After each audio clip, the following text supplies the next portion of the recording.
Di kesempatan kali ini, aku mau bikin tutorial video membuat souvenir anak milenial.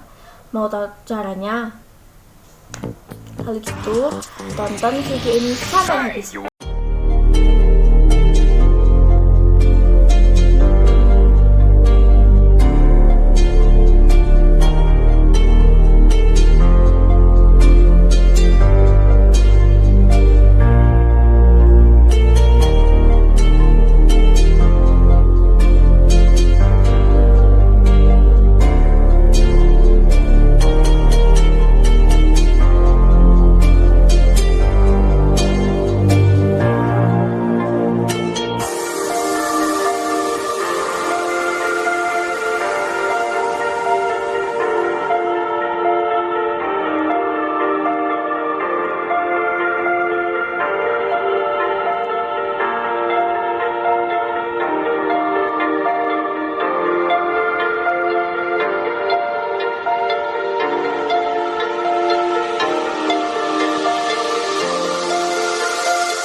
Itu dia tutorialnya.